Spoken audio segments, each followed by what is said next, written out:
시청자 여러분 안녕하십니까? 월요일 아침 뉴스타트 2부 시작합니다. 먼저 오늘 아침 주요 뉴스입니다. 민주당이 야당 감액 의견만 반영한 내년도 예산안을 오늘 국회 본회의에서 처리하겠다고 밝혔습니다. 국민의힘은 철회하지 않으면 추가 협상은 없다며 선을 그었습니다. 민주당이 가상자산 과세를 2년 미루는 데 동의하기로 했습니다. 정부와 여당은 민심을 이기는 정치는 없다며 환영했습니다. 미국 백악관이 트럼프 대통령 당선인의 연방수사국 FBI 국장 교체 발표를 비판했습니다. 트럼프 당선인이 주요 요직을 충성파 인사들로 채우면서 논란이 계속되고 있습니다.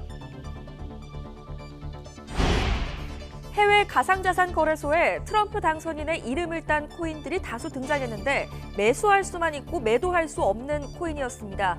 또 시가총액이 200조를 넘겼다가 몇 분 만에 5억 원으로 대폭락하는데 사기 위험이 높아 주의가 필요합니다. 밤사이 고속도로에서 발생한 추돌 사고가 2차 사고로 이어지면서 차량 7대가 연달아 부딪히고 6명이 다쳤습니다. 우리 경제의 허리에 해당하는 40대의 사업 소득이 큰 폭으로 줄었습니다. 내수 부진의 장기화로 도소매 자영업 비중이 높은 40대 가구가 직격탄을 맞았다는 분석입니다. 더불어민주당 박찬대 원내대표가 기자간담회를 열고 오늘 본회의에서 야당의 감액 의견만 반영한 내년도 예산안을 단독 처리하겠다고 밝혔습니다. 막판 협상 가능성은 열어뒀지만 국민의힘 추경호 원내대표는 단독 처리한 안을 철회하고 사과하지 않는다면 추가 협상은 없다고 선을 그었습니다. 이준엽 기자입니다. 국회 예산결산특별위원회에서 야당 감액안을 단독 처리한 민주당. 오늘 본회의에서도 관철시키겠다는 뜻을 굽히지 않았습니다. 정부 여당이 전향적인 태도를 보이면 추가 협상의 여지는 있지만 아무 대응도 하지 않는다면 더 많은 감액도 가능하다고 으름장을 놨습니다. 여당과의 합의가 불발되고 기재부가 증액에 동의하지 않아 부득이하게 법정 시한인 내일 본회의에 감액 예산안을 상정하기로 하였습니다. 국민의힘도 민주당이 헌정사상 유례없는 막가파식 행패를 부리고 있다며 물러서지 않았습니다. 민주당이 먼저 예결위 단독 처리를 사과하고 감액안을 즉각 철회하지 않으면 그 어떤 추가 협상에도 나서지 않을 거라고 선을 그은 겁니다. 야당의 무리한 예산 증액 요구 수용을 급박할 의도라면 그런 꼼수는 아예 접기 바랍니다.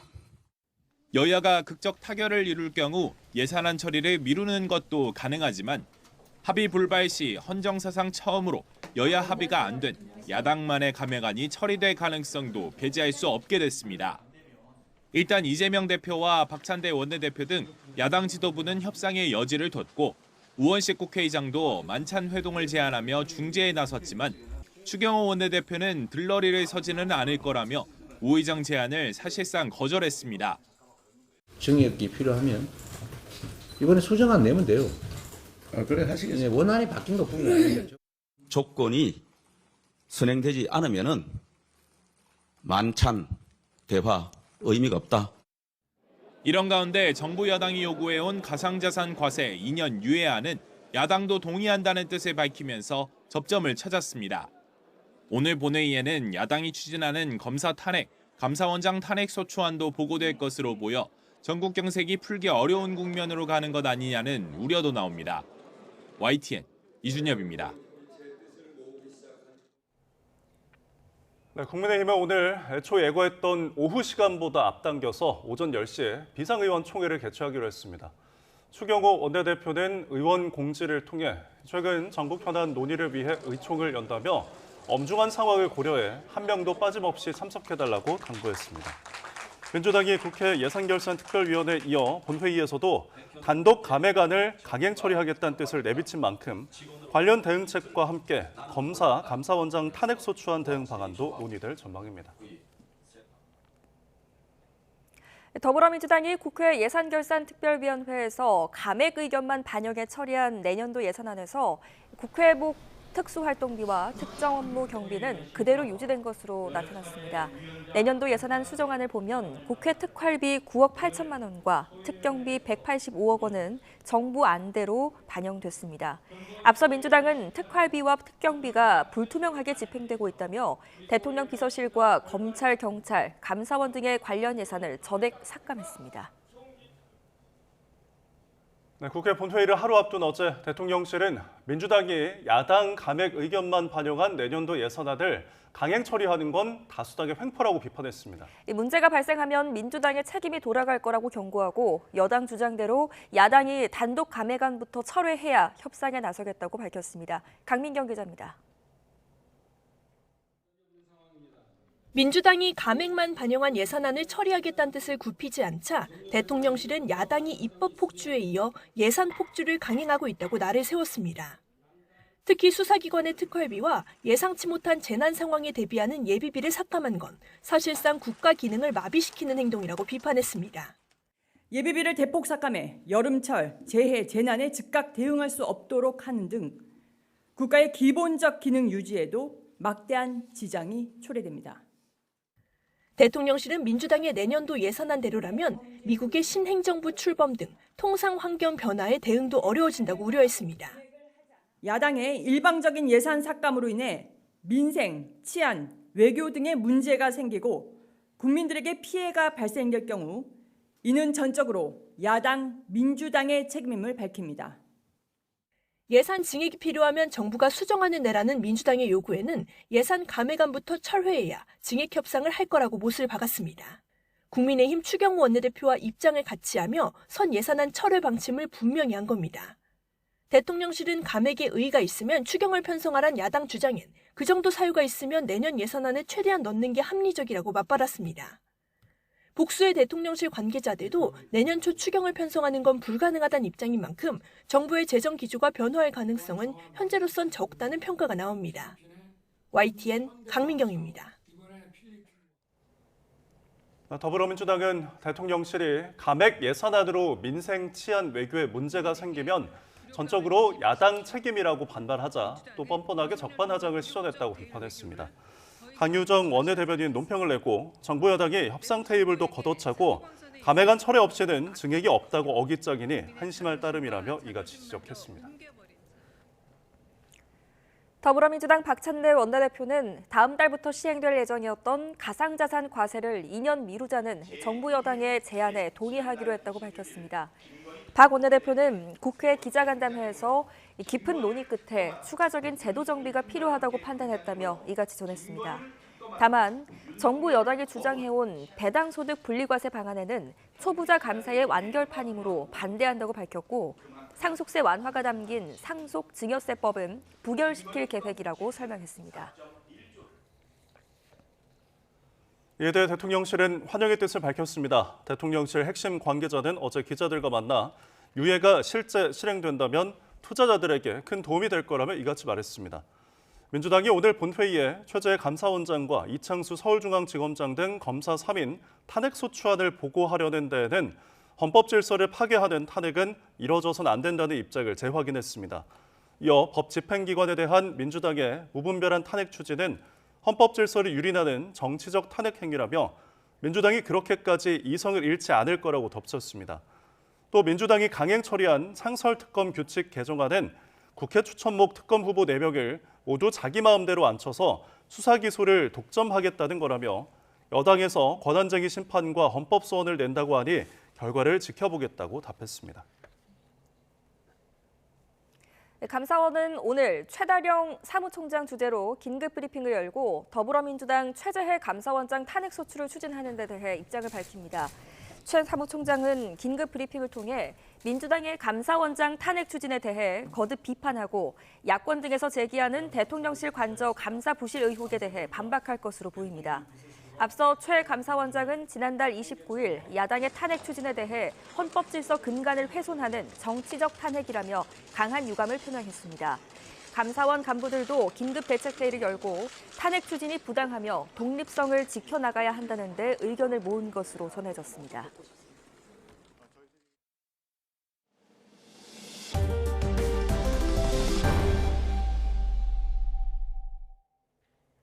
전북 전주에서 고속도로를 달리던 승용차가 차선을 변경하다 옆차로에 차량을 들이받았습니다. 그런데 2차 사고까지 발생하면서 차량 7대가 연달아 부딪혔는데 6명이 다쳤습니다. 밤사이 사고 소식 손유정 기자입니다. 고속도로 한 차로에 사고 차량들이 견인을 기다리며 줄지어 서 있습니다. 앞뒤 양쪽이 으스러진 차량들, 부서진 범퍼와 산산조각이 난 창문이 사고 충격을 짐작하게 합니다. 전북 전주 순천 완주 고속도로 동전주 나들목 근처에서 사고가 난 건 어제 저녁 7시쯤. 2차로를 달리던 승용차가 차선을 바꾸다 1차로의 차량을 들이받았고 뒤따르던 다른 차량까지 연달아 부딪혔습니다. 사고 여파로 정체가 빚어지면서 30분 뒤 차량 넉 대가 연쇄 추돌하는 2차 사고까지 발생했습니다. 차량이 정체되니까 그 정체된 그 맨 뒤에 후미 쪽에서 이제 차량 4대가 이제 연속으로 이렇게 이제 차량이 이제 충격으로 밀리면서 앞에 차까지 밀리면서 이렇게 충돌된 건이거든요. 차량 7대가 부딪히면서 2차 사고 운전자 1명이 발목이 부러지는 등 모두 6명이 다쳤습니다. 경찰은 음주 운전자는 없었다며 블랙박스와 운전자 진술 등을 토대로 정확한 사고 원인을 조사하고 있습니다. 비슷한 시각 전남 보훈군 녹동항 부두에선 배에서 내리던 50대 선장 A씨가 발을 헛디뎌 바다에 빠졌습니다. 의식 이상! 신고를 접수한 해경이 곧바로 구조에 나섰고 A씨는 저체온 증상을 보인 것 말고는 크게 다치지 않았습니다. 교통사고 인명피해도 잇따랐습니다.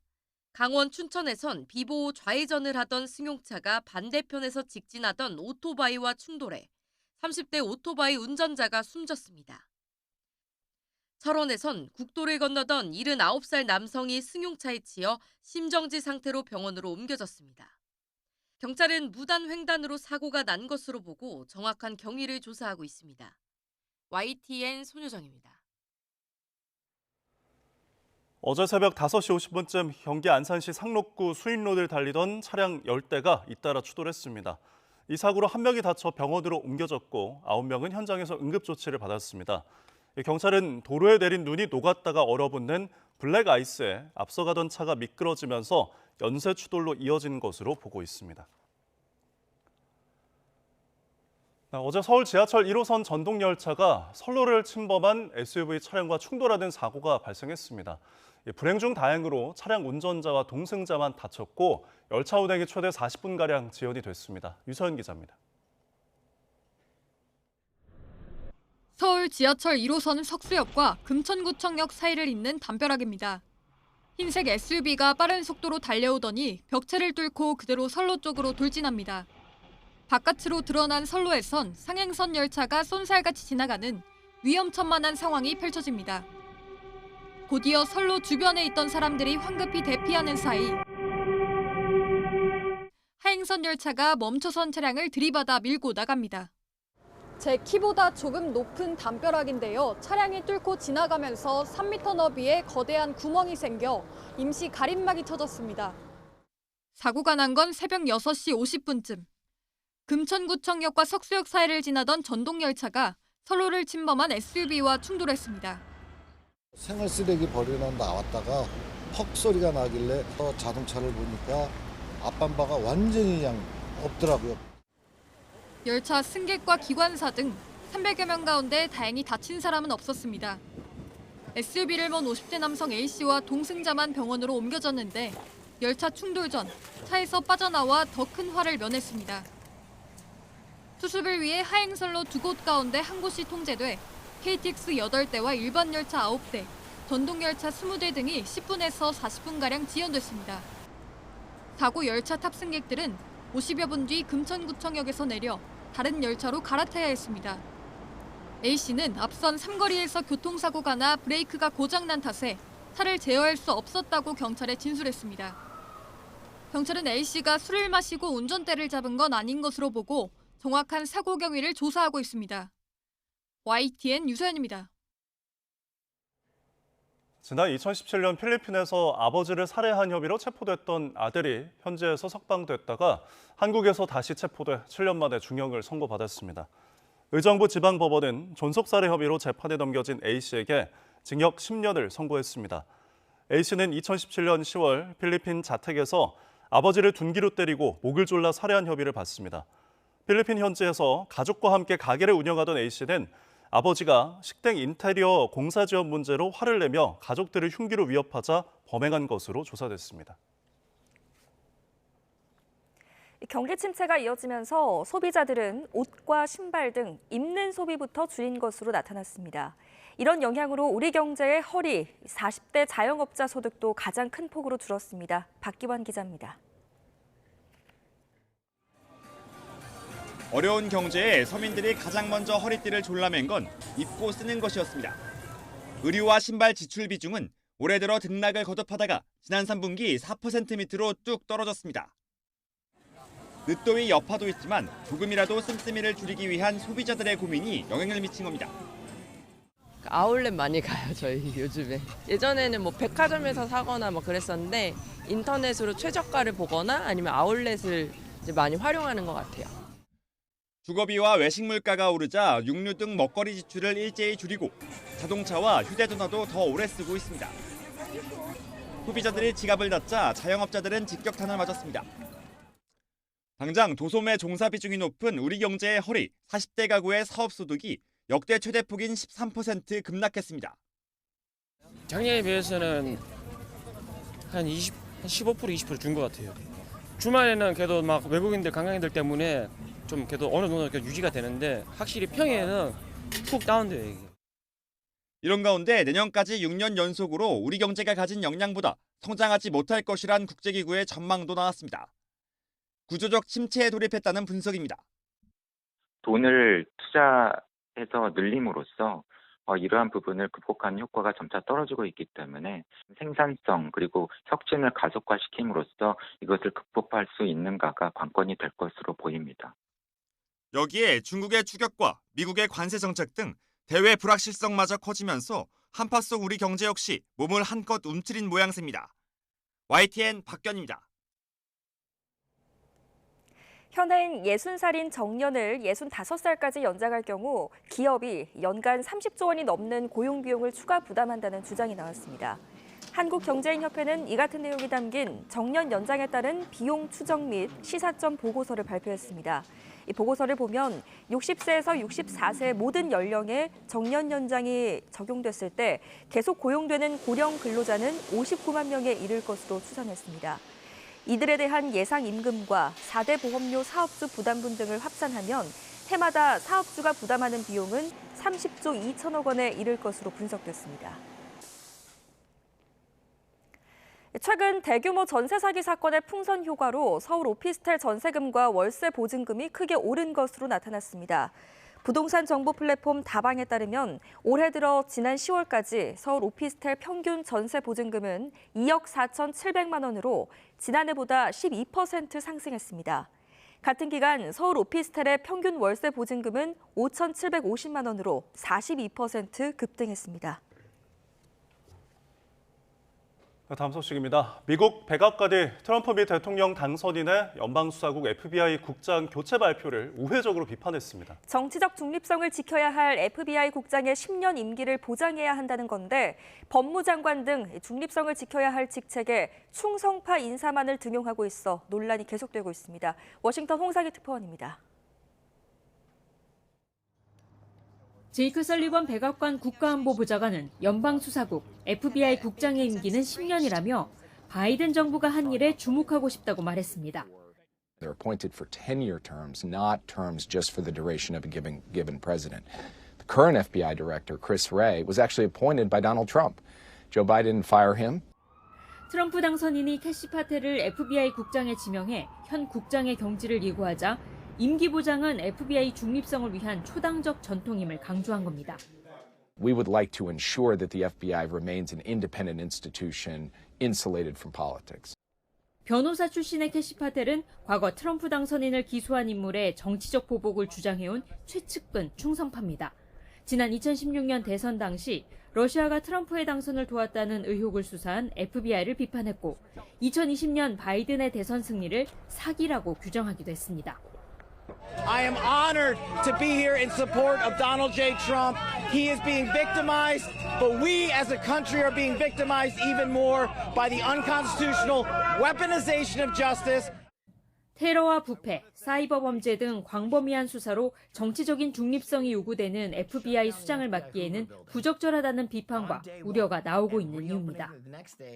트럼프 당선인이 2019년 대통령 재임 당시 탄핵 소추 변호를 맡았던 팸 본디를 법무장관에 지명한 데 이어 미국 최고 수사기관 FBI 수장에도 충성파를 기용하면서 상원 인준 과정에서 중립성 논란은 더 확산할 전망입니다.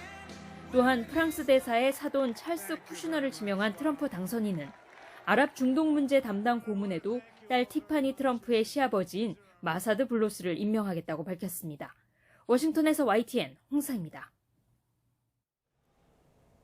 트럼프 미 대통령 당선 이후 일론 머스크 테슬라 최고 경영자의 일거수일투족이 국제사회에 관심을 끌고 있습니다. 최근 트럼프의 추수감사절 만찬 자리 배치로 실세임을 다시 입증한 머스크가 이번에는 영국의 친트럼프 총리 만드는 데 거액을 쓸 것이라는 설이 돌고 있습니다. 김지영 기자입니다.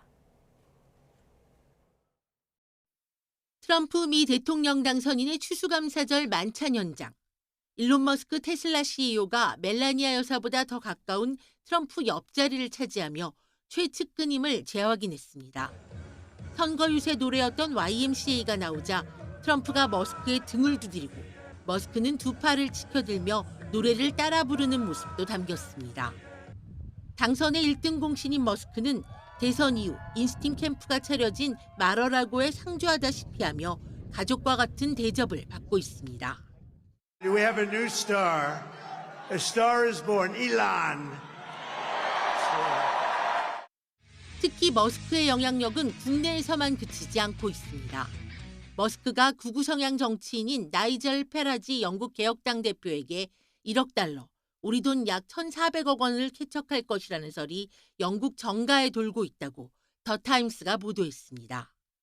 영국의 키어 스타머 총리와 대립각을 세운 머스크가 막강한 재력을 이용해 자신이 지지하는 정치인을 총리로 미는 등 영국 정치판도 뒤흔들 수 있다는 관측입니다. 페라지는 1992년 보수당을 탈당한 후 브렉시트 운동을 주도한 인물로 미국 대선 과정에서 트럼프를 위해 찬조 연설을 하고 대선 결과도 함께 지켜보는 등 두터운 친분을 쌓은 것으로 널리 알려졌습니다. As the results came through and everybody was whooping it up, there was Trump just sitting there eating an ice cream, completely laid back. 트럼프 당선인과의 이른바 브로맨스가 얼마나 이어질지는 예측이 엇갈리는 가운데 머스크의 좌충우돌 영향력에 관심이 쏠리고 있습니다. YTN 김지영입니다.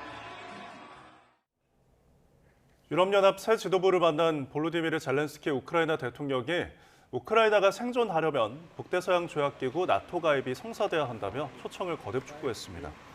젤렌스키 대통령은 현지 시각 1일 수도 키이우를 방문한 안토니오 코스타 신임 EU 정상회의 상임의장과 회동을 한 뒤 공동 기자회견에서 이같이 말했습니다.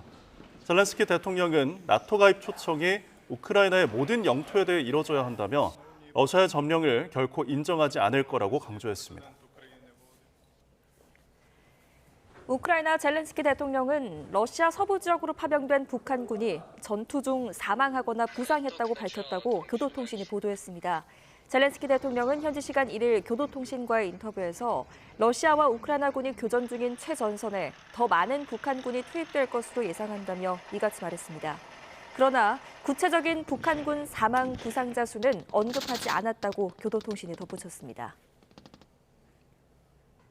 우크라이나와 3년째 전쟁 중인 러시아가 역대 최대 규모의 국방 예산을 확정했습니다. 블라디미르 푸틴 러시아 대통령은 현지 시각 1일 내년 국방 지출을 13조 5천억 루블, 우리 돈 약 192조 5천억 원까지 늘리는 예산안에 서명했습니다. 이는 올해 대비 25에서 30% 증가한 수치로 역대 최대 규모라고 외신들은 전했습니다. 12월이 시작됐지만 오늘까지는 추위 걱정 없겠습니다. 현재 서울 기온은 영상 4.7도로 어제 같은 시각보다 3도가량 높게 출발하고 있습니다. 다만 출근길 안전운전해야겠습니다. 현재 내륙을 중심으로 가시거리 200m 미만의 짙은 안개가 끼어 있고요. 광주와 원주공항에는 저시정 경보가 발효 중입니다. 오늘 중서부와 전북지방은 오후까지 가끔 비가 내리는 곳이 있겠습니다. 예상되는 비의 양은 5mm 미만으로 적겠습니다. 또 오후부터는 차츰 국외 미세먼지가 유입되겠습니다. 따라서 중서부 곳곳으로는 공기가 탁해질 수 있겠습니다. 오늘 아침은 예년 기온을 크게 웃돌며 쌀쌀함이 한결 덜합니다. 현재 청주 4도, 부산 9.5도를 보이고 있습니다. 한낮에도 어제보다 2에서 5도가량 높아 겨울치고는 비교적 포근하겠는데요. 오늘 낮 기온은 서울 13도, 광주와 대구 17도까지 오르겠습니다. 하지만 밤부터는 찬 공기가 밀려오면서 내일은 서울 아침 기온이 영하 4도 안팎까지 뚝 떨어질 전망입니다. 날씨였습니다.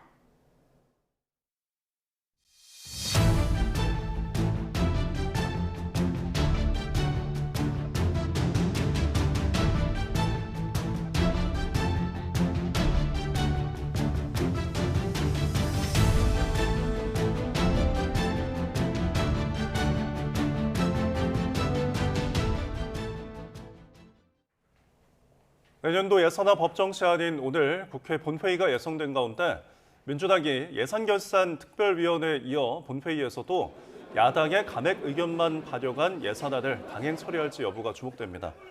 민주당은 정부 여당의 전향적인 입장 변화가 있다면 추가 협상을 고려하겠지만 그렇지 않을 경우 야당 감액안을 여야 합의 없이 처리하겠다는 입장입니다.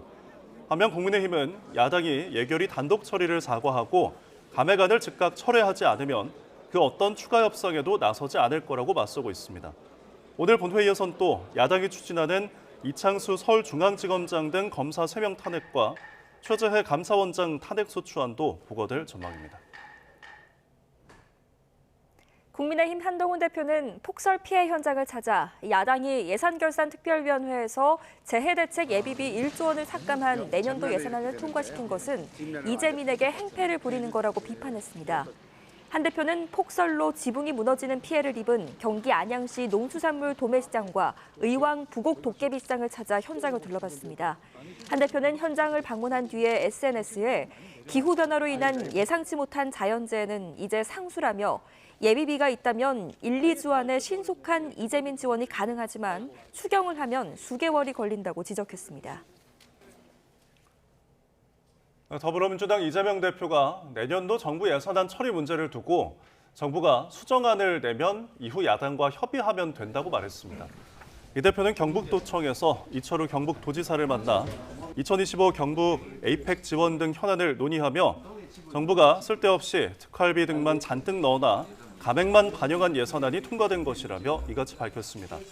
이에 이 지사가 오늘이 예산안 처리 법정 시한이지 않느냐고 하자 이 대표는 정말로 진지한 협상이 가능하다면 길이 없겠느냐고 반문했습니다. 대통령실은 민주당이 본회의에서 야당 감액 의견만 반영한 내년도 예산안을 처리하겠다고 하자 입법 폭주에 이은 예산 폭주로 민생을 외면한 다수의 횡포라고 비판했습니다. 정혜전 대변인은 야당이 검찰, 경찰의 특활비 전액을 삭감하고 예비비도 깎아 여름철 재해재난 등에도 즉각 대응할 수 없도록 하는 등 국가의 기본적 기능 유지에 막대한 문제를 초래했다며 이같이 말했습니다. 이어 미국의 신행정부 출범 이후 예상되는 통상 환경의 급격한 변화에 따른 대응도 어렵게 됐고 반도체 등 첨단 산업의 경쟁력 강화에도 차질이 불가피해졌다고 지적했습니다. 지난달 11일 정부 여당과 의료계가 의료대란 해법을 모색하기 위해 출범한 협의체가 3주 만에 활동을 멈추게 됐습니다. 여당은 휴직이라고 표현했지만 의료계는 당정이 사태를 해결하려는 의지가 없다는 사실을 확인했다며 온도차를 나타냈습니다. 김다연 기자입니다. 정부 여당과 일부 의료계가 참여한 협의체가 내년도 의대 정원 문제를 두고 평행선을 달린 끝에 출범 3주 만에 휴업 상태에 들어갔습니다. 당정은 당장 오는 6일 수능 성적이 발표되는 상황에서 의료계 요구는 입시 현장의 혼란이란 현실적 어려움과 법적 문제도 걸려 있어 수용하기 어려웠다고 설명했습니다. 당분간 공식적 회의를 중단하고 휴직기를 갖기로 하였습니다. 휴직기 중에도 의료계를 포함한 참여 당사자 간의 대화는 지속될 예정입니다. 2026학년도 증원을 두고도 일단 보류하자는 의료계와 논의는 이뤄져야 한다는 정부가 접점을 찾지 못했다고 전했습니다. 결국 당분간 숨고르기에 들어가며 물밑 협상에 힘을 쏟겠다는 게 정부 여당의 구상입니다. 대한의학회와 의대협회는 의료계 내부의 따가운 시선에도 여의정 협의체에 참여했지만 정부의 태도 변화는 없었다고 날을 세웠습니다. 수시 미충원 인원의 정시 2월 제한과 예비 합격자 축소, 학생 선발의 자율성 보장 등 내년도 증원 문제 해법도 충분히 현실적이었다는 주장입니다. 이들은 정부 여당의 유연한 태도가 전제돼야 향후 협의체 참여 여부를 논의해보겠다는 강경한 입장과 함께 야당을 향해 방관자란 쓴소리도 빠뜨리지 않았습니다. 정부와 여당이 이 사태를 해결하고자 하는 의지가 없다는 사실을 확인한 지금 협의체 참여를 중단할 수밖에 없는 참담한 결정을 내리게 되었습니다. 야당과 전공의 단체 등 핵심 의료단체가 빠진 채 출범하며 그 한계성이 적지 않다는 지적을 받아온 여야 의정 협의체.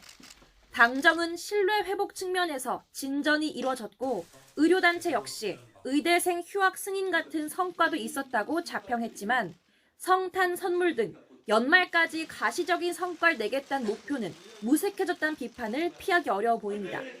YTN 김다현입니다.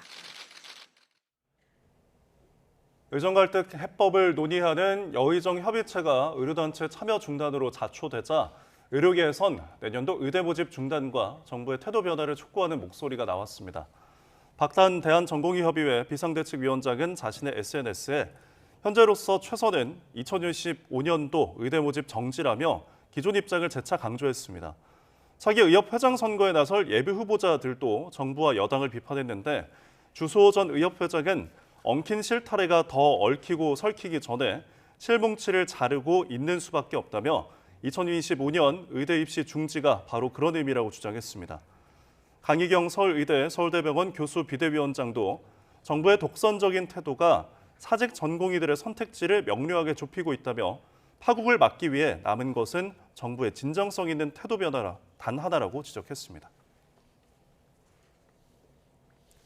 의정 갈등 해법을 논의한 여의정 협의체가 3주 만에 좌초된 가운데 의료계 최대 단체인 대한의사협회의 신임 회장 선거가 본격화합니다. 의사협회는 오늘 오전 9시부터 내일 오후 4시까지 회장 선거에 나설 후보 등록을 받습니다. 현재까지 강희경 서울의대 교수 비대위원장과 김태구 전국광역시도 의사협의회장, 이동욱 경기도의사회장, 주수호 전 의협회장, 최한나 의협 대변인이 출마 의사를 밝혔습니다. 공천 개입 의혹을 수사하고 있는 검찰이 명태균 씨와 김영선 전 의원을 이르면 오늘 구속 기소할 전망입니다. 그동안 여러 의혹이 제기됐지만 검찰은 우선 정치자금법 위반 혐의를 적용해 기소하고 관련 수사를 이어간다는 방침입니다. 박정혁 기자입니다. 검찰이 그동안 수사해온 관례는 크게 4가지입니다. 명태균 씨와 김영선 전 의원 구속에 적용한 정치자금법 위반 혐의가 첫 번째. 여기에 김영선 전 의원을 중심으로 한 공천 개입 의혹, 그리고 명 씨가 실소유주로 알려진 미래한국연구소가 진행한 여론조사의 조작 의혹, 마지막으로 창원 제2국가산단 지정 과정에 명 씨가 개입했다는 의혹입니다. 구속돼 있는 명 씨와 김 전 의원의 구속기한은 각각 5일과 3일인데 검찰은 김 전 의원 구속기한에 맞춰 두 사람을 동시에 기소한다는 방침입니다. 기소 내용은 정치자금법 위반 혐의로 명 씨가 김 전 의원의 공천을 대가로 7,600여만 원을 주고받았다는 겁니다. 검찰은 1차 기소 이후에 나머지 의혹에 대해선 수사를 이어가 추가로 기소한다는 계획입니다. 검찰은 김 전 의원을 중심으로 한 공천 개입 의혹을 확인하기 위해 국민의힘 중앙당사 등을 압수수색해 충분한 자료를 확보했다고 밝혔습니다. 또 여론조사 조작 의혹은 그동안 강혜경 씨를 10번 넘게 불러 조사하며 사실관계를 면밀히 살폈다는 입장입니다. 창원 국가산단 개입 의혹도 창원시와 경남도청 그리고 정보를 미리 알고 땅을 샀다는 사람들에 대해서 압수수색을 진행했습니다. 그동안 3개 팀으로 나눠 수사를 이어온 검찰은 확보한 자료를 주말과 휴일에도 분석한 것으로 전해졌습니다. 압수물 분석이 모두 끝나면 누구를 어떤 혐의로 기소할지 판단만 남은 겁니다. YTN 박정혁입니다.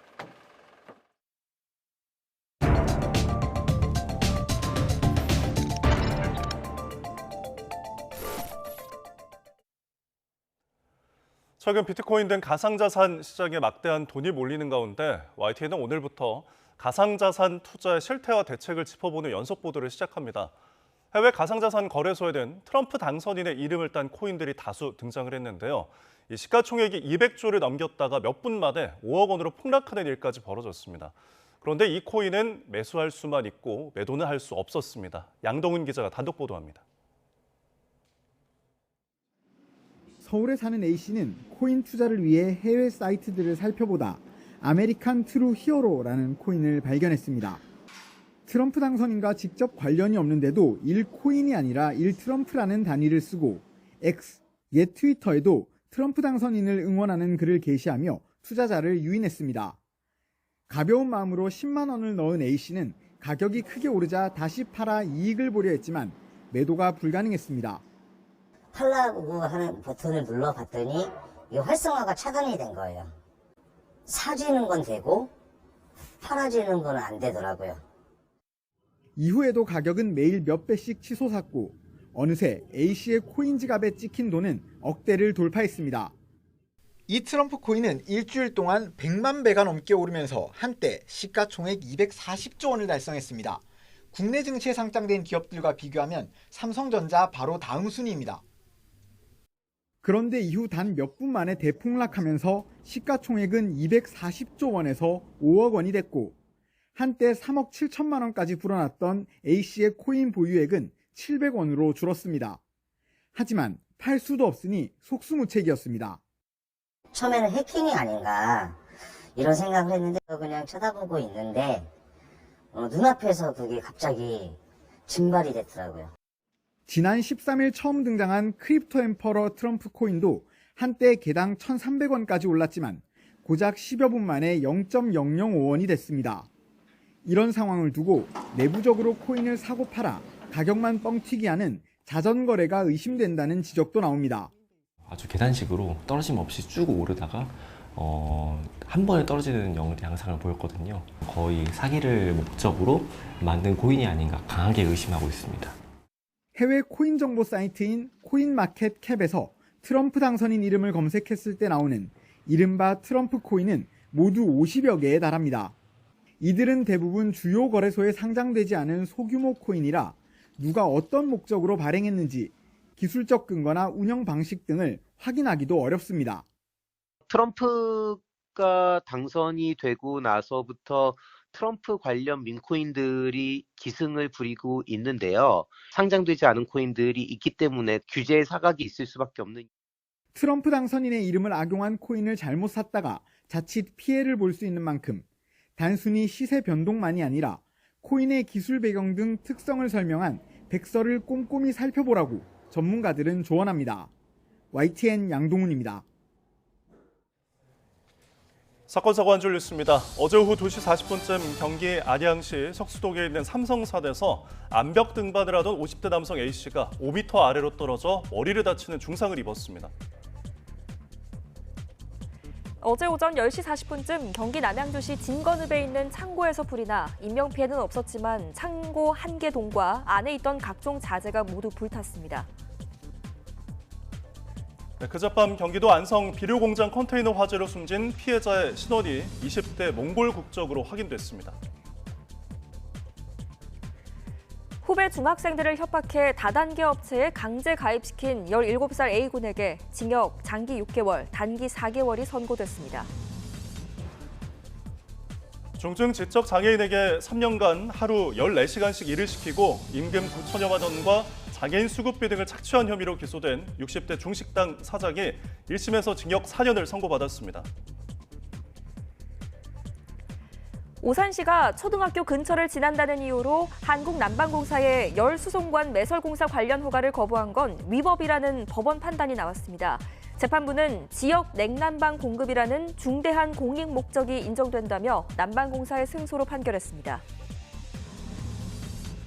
동덕여대 일부 학생들이 학교의 남녀공학 전환 논의에 반발해 본관 점거 시위를 이어가고 있는 가운데 동덕여대 총학생회가 학생들에게 사과를 하는 등 요구안을 학교가 받아들이면 본관 점거를 철회할 수도 있다고 밝혔습니다.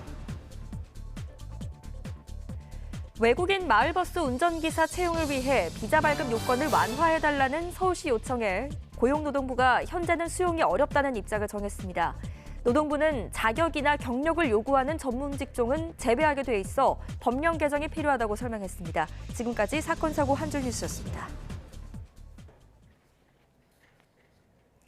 부산에서 열린 플라스틱 오염 종식을 위한 국제협약회의가 국가 간의 이견을 극복하지 못하면서 최소한의 선언적 합의안도 마련하지 못한 채 오늘 새벽 막을 내렸습니다. 플라스틱 협약 제5차 정부 간 협상위원회 마지막 회의에서 루이스 바야스 발비디에소 의장은 플라스틱 오염 종식에 대한 완전한 합의가 이뤄지지 않아 쟁점을 해결하려면 시간이 필요해 추후에 협상을 재개하기로 했다고 밝혔습니다. 그러면서 부산에서 많은 진전을 이뤄졌지만 합의가 완료되기까지는 공동의 목표를 향해 협력하면서 실용적인 태도를 유지해야 한다고 당부했습니다.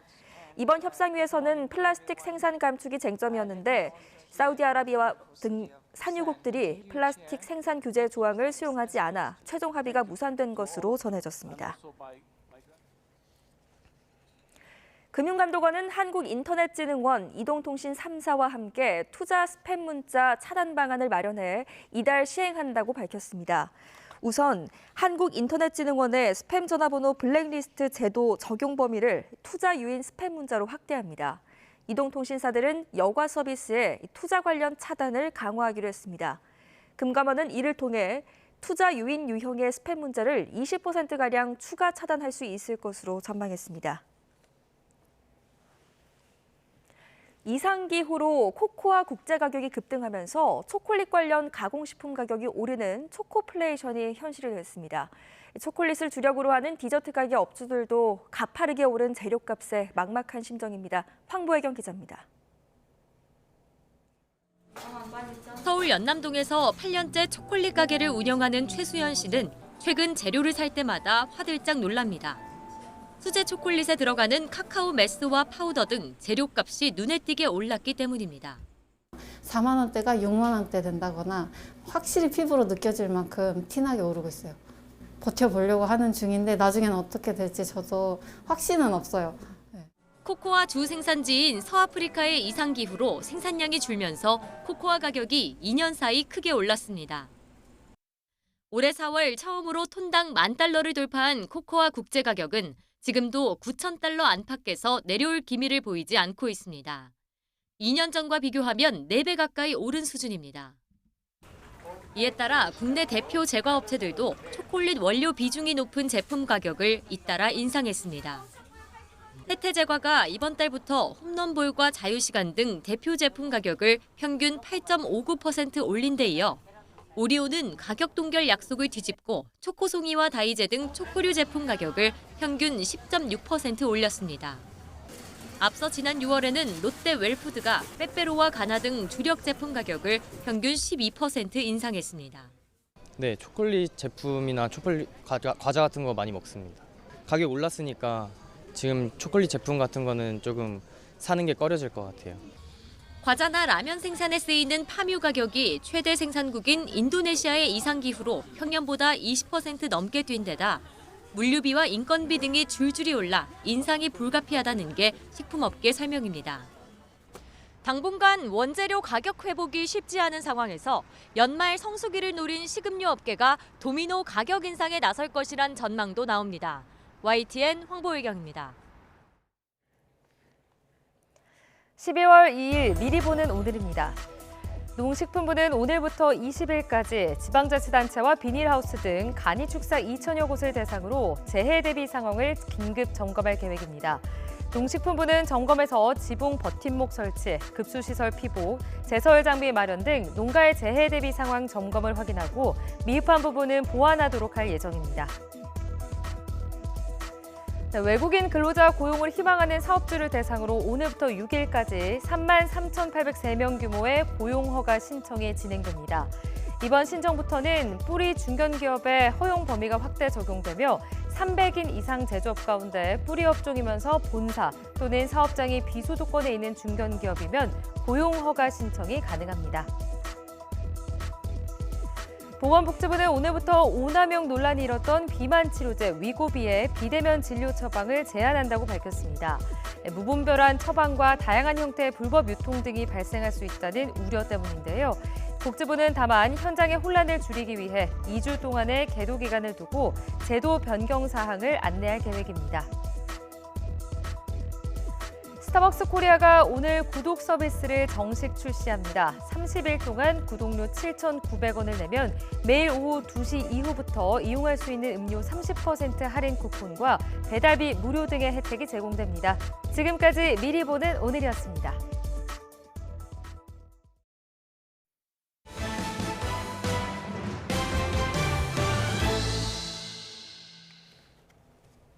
올해 창립 100주년을 맞이하는 디즈니가 암흑기를 지나 실적 반등에 성공하면서 콘텐츠 제국의 건재함을 알렸습니다. 팬들에게 익숙한 시리즈 호속작과 아시아 태평양 로컬 콘텐츠로 이 기세를 이어가겠다는 전략입니다. 싱가포르 현지에서 김승환 기자가 취재했습니다. 캡틴 아메리카 완장을 이어받은 새 캡틴, 배우 안소니 마키가 인사합니다. 최근 마블 시리즈가 잇따라 부진한 가운데 내년 2월 공개될 작품 홍보에 열을 올렸습니다. It's very unique. No other character in any other cinematic universe has had that experience. So, he has the ability to not only honor his country, but honor his friend, Steve Rogers. 이처럼 디즈니는 올해 말과 내년 무파사 라이온킹, 모아나2 등 흥행이 어느 정도 보장된 콘텐츠 후속작에 집중합니다. 또 OTT에서는 아시아 태평양 지역을 선도하는 새 한국 작품만 10개를 발표했습니다. Of the top 15 best performing titles, 9 of them came from Korea. So that's a great testament of the popularity of Korean content around the world. 에미상을 휩쓴 드라마 시리즈 쇼군의 본산, 일본 콘텐츠 역시 아시아 태평양 전략의 중추로 꼽힙니다. 多分先陣切ってその将軍さんとかのパワーをもらったりしながら僕たちもこの Jドラマ盛り上げていきたいのでお楽しみにしていてください。 디즈니는 아시아 태평양 지역 행사에 한국 취재진 100여 명을 포함해 12개 나라 500명이 넘는 인원을 모았습니다. 메시지보다 즐거움을 추구하는 콘텐츠 본연의 목적에 충실하겠다는 디즈니의 전략이 최근 다소 부진했던 팬덤을 끌어올 수 있을지 관심입니다. 싱가포르에서 YTN의 김승환입니다. 가수 임영웅에 대한 진지한 학문적 연구가 필요하다며 한국대중음악학회가 토론회를 열었습니다. 임영웅은 여느 가수들과 달리 하나의 현상이라는 분석이었는데 자선축구대회 수익금 기부와 함께 화제입니다. 이광현 기자입니다. 임영웅을 주제로 학자들이 모여 토론회 장을 열었습니다. 2016년 데뷔 이후 강력한 팬덤과 함께 뚜렷한 흐름을 만들어온 임영웅을 분석하는 자리였습니다. 임영웅은 단순한 트로트 가수를 넘어 국민 가수의 명성을 얻은 하나의 사회 문화 현상이라며 감정을 절제하는 창법을 비롯해 트로트에 국한하지 않고 장르를 확장한 것을 인기의 기반으로 꼽았습니다.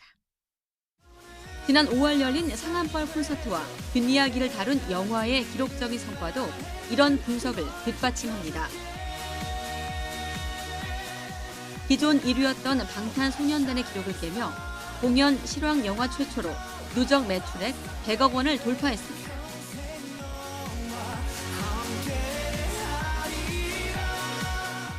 스타디움에 입성한다는 게 정말 영광스럽고 상상하기 힘든 그런 자리인데요.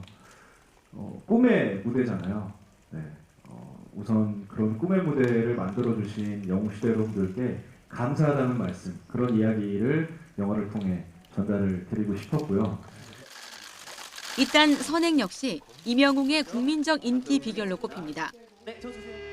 평소 축구에 남다른 애정을 드러낸 임영웅은 자선 축구대회 수익금 전액을 월드비전과 사랑의 열매에 기부했습니다. 음악성은 물론 팬덤에 대한 존중과 영향력으로 하나의 장르를 구축한 이명웅. 이번 연말과 연초 단독 콘서트를 열 예정인데 6회차 공연 전석이 매진됐습니다. 그래서 더 많은 분들. YTN 이광현입니다. 우리 전통 문화와 다래를 계승하고 보존하기 위해 공들여온 곳이 가천문화재단인데요. 국가무형문화재 최기영 대목장에 의뢰해 2년 넘게 전통 한옥으로 건립한 교육관까지 문을 열었습니다. 강태욱 기자가 취재했습니다. 인천시 옥년동에 최근 문을 연 전통 한옥. 첫 손님들로 초등학교 어린이 20여 명이 초대됐습니다. 우리 전통차와 문화에 대해 배우기 위해서입니다. 남을 배려하고 예를 갖추고 그리고 서로 교감을 하고 그런 데 뜻이 있다 그렇게 생각을 합니다. 아이들이 유생복으로 갈아입고 갓을 쓴 채 방석에 정좌합니다. 기본적인 예절에 관한 강의를 들은 뒤 두 손을 가지런히 모으고 절을 해봅니다. 이어 우리 전통차를 우려내고 마시는 방법도 스스로 몸에 익힙니다. 다른 음료수는 시원하고 약간 기분이 좋은데 약간 차 같은 걸 마시면 약간 몸이 차분해진다라는 느낌이 들어요. 이는 가천문화재단이 12년 동안 해오는 교육 프로그램. 이번에는 최근 개관한 가천제에서 이뤄졌습니다. 가천제는 이길려 설립자가 현존 유일한 국가무형문화재인 최기영 대목장에게 요청해 2년 넘게 건립한 전통 한옥입니다. 금강산 자락에서 자란 500년 수령의 황장목이 기둥과 대들보 등으로 쓰였습니다. 정교하게 호물파 연결하는 전통 방식으로 이루어져 못은 하나도 사용하지 않았습니다. 전통 재료와 방식으로 만들어진 교육관인 만큼 아이들이 전통을 느끼고 배우고 전파했으면 하는 바람입니다. 지와 예와 효거든요. 그거를 이제 가르치면서 차 문화를 가르치고 우리 차를 이렇게 널리 알리는, 세계적으로 알리는 그러한 아이들로 키웠으면 좋겠다.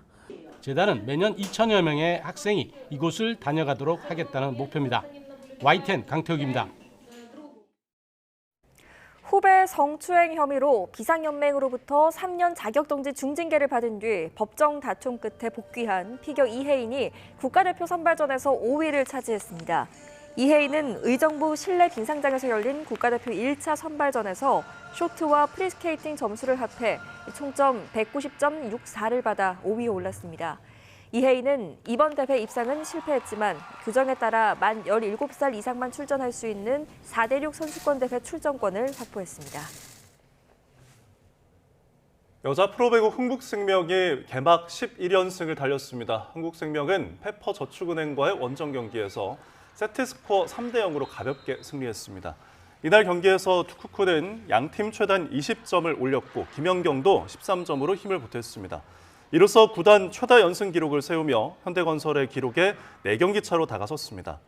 남자부 KB손해보험도 임시 홍구장에서 열린 OK저축은행과의 경기에서 세트스코어 3대 0으로 승리했습니다. 나경복이 올 시즌 자신의 최다인 21점을 올리며 팀의 승리를 이끌었습니다.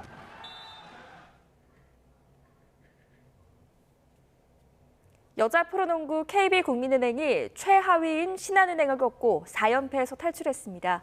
KB국민은행은 신한은행과의 경기에서 74대 69로 승리했습니다. 나가타 모에가 21점을 올리고 리바운드 9개를 걷어내며 팀 승리를 이끌었습니다. 프로농구 선두 SK가 이번 시즌 전 구단 상대로 승리를 거뒀습니다. SK는 KT와의 홈 경기에서 100대 62로 크게 승리하며 7연승을 이어갔습니다. 이로써 SK는 10개 구단 가운데 가장 먼저 전 구단을 상대로 승리하며 1위 자리를 굳건히 지켜냈습니다. 김태술 새 감독 선임으로 분위기 반전을 노리는 손호는 KCC에 결국 6연패에 빠졌습니다. 손호는 KCC와의 홈 경기에서 67대 74로 무릎을 꿇었습니다. 가스공사는 정관장을 83대 80으로 꺾고 3연패에서 벗어났습니다. 12월의 첫 출근길 추위 걱정은 없습니다. 현재 서울 기온은 영상 4.7도로 어제 같은 시각보다 3도가량 높게 출발하고 있는데요. 다만 오늘 아침 내륙을 중심으로 가시거리 200m 미만의 짙은 안개가 끼어 있습니다. 안개로 인해 청주와 원주, 광주공항에는 저시정 경보가 발효 중이고요. 도로 살얼음이 나타나는 곳도 있어 교통안전에 유의해야겠습니다. 오늘 중부지방은 대체로 흐리겠고 중서부와 전북을 중심으로 오후까지 가끔 비가 내리는 곳이 있겠습니다. 비의 양은 5mm 미만으로 적겠습니다. 한편 지금은 대기질이 양호한데요. 하지만 오후부터는 국외 미세먼지가 유입되면서 수도권과 충북의 초미세먼지 농도가 나쁨 수준까지 오르겠습니다. 밤부터는 찬 공기가 밀려와 먼지가 오래 지속하지는 않겠습니다. 자세한 지역별 기온 살펴보겠습니다. 현재 청주 4도, 부산 9.5도로 예년 기온을 크게 웃돌며 쌀쌀함이 한결 덜합니다. 한낮에도 서울 13도, 광주와 대구 17도까지 오르는 등 어제보다 2에서 5도가량 높아 겨울치고는 비교적 포근하겠습니다. 하지만 비구름 뒤로는 강한 한기가 남하하면서 내일은 서울 아침 기온이 영하 4도 안팎까지 뚝 떨어지겠고요. 이후로도 영하권 아침 추위는 계속될 전망입니다. 오늘 오후부터는 전국 대부분 지역에 초속 15m 안팎의 강한 바람이 불겠습니다. 썰물 피해 없도록 주의하시기 바랍니다. 지금까지 YTN 원희다입니다. 네, 뉴스타트 3부 잠시 후에 이어집니다.